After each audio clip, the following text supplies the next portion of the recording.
Hey guys, this is Chris with Coalition Gaming, and I just wanted to talk about an open air DIY test bench that I hacked together.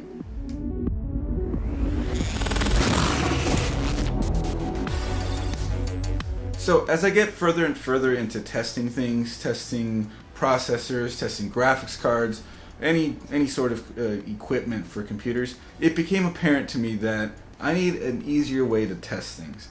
So I started looking at test benches and all that, but I didn't want to spend a whole lot of money on it because it's something that I feel that I could obviously just do without spending any money on anything, just putting it on a piece of cardboard, putting it on a table. It is a bit of a messy solution, but it works. But I want something that I can move around as I see fit, just to be there when I need it, so I can just drop things on, take things off, swap things out, no problem. So I looked into open air DIY test benches that were made out of old cases. I happen to have a few old cases, so a little bit of research, and it turns out that it's not that hard to do.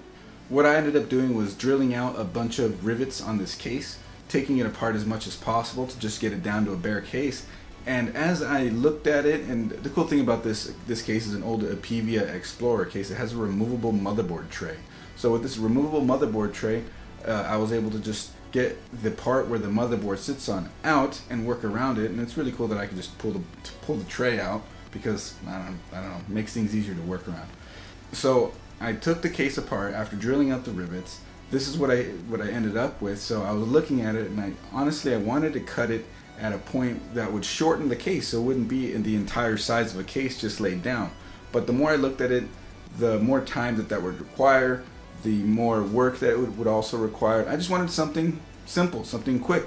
And the more I looked at it, then I realized, look, I can do it this way. I'm gonna have to attach it a certain way.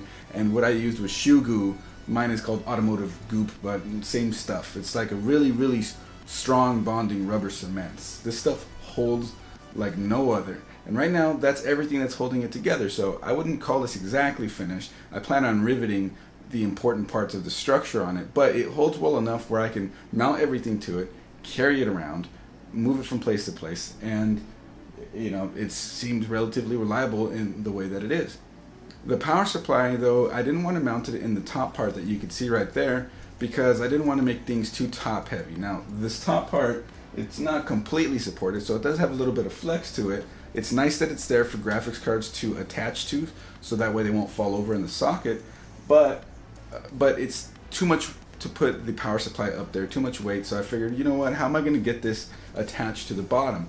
What I ended up doing was using double-sided Gorilla Tape and putting it towards the center of the inside of the case, so it would be relatively balanced. And if you were to hold the case with one hand, you can hold it right where the power supply is at, and it's relatively balanced and easy to hold.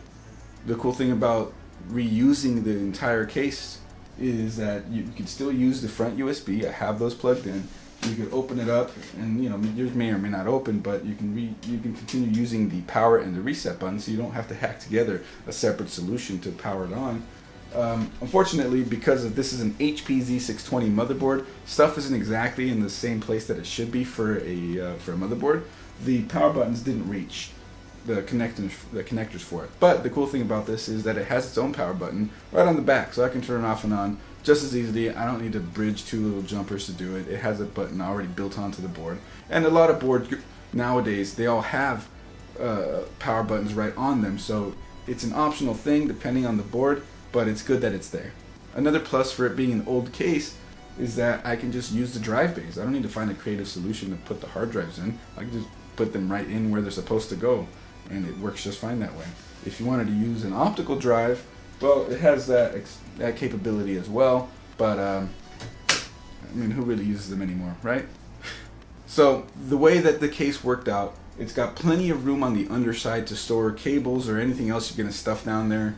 It looks tidy, relatively tidy up top, and easy to carry, easy to move around. I have an extra fan on the back there just for a little bit of added airflow. I'm not sure if it's really going to help, but I had the extra fan, so I figured why not? Overall, I'm really happy with the way this came out. So this is now the Coalition test bench. This is what I'll be testing things going forward. The official specs of the computer. It is an HP Z620 motherboard. We have 8 gigabytes of DDR3 1600, a Xeon E5 1620, which is a 3.6 gigahertz base to 3.9 gigahertz turbo, I believe, 3.8 maybe, 4-core, 8-thread CPU. This is a Sandy Bridge EP. So this is just as good. It actually has a higher base clock than the i7 2600K, 2600, 2700. It's higher. It's in that category of performance. So it's not. It is a bit old, but it's not that far behind in terms of performance. I can't overclock with this motherboard, so this is the fastest quad core that I could find for this. And I think it's going to do pretty good as just a general test bench to get the idea of how games will perform going forward when I do video card reviews or anything like that. You know, I do have a budget to worry about because I'm not some big YouTuber or anything, so I get what I get, right? So that does it. So if you guys have any questions regarding doing a case mod like this to turn it into a test bench, feel free to leave a comment, subscribe, there's more coming, leave a like if you like this video, and I'll see you guys in the next one. Bye.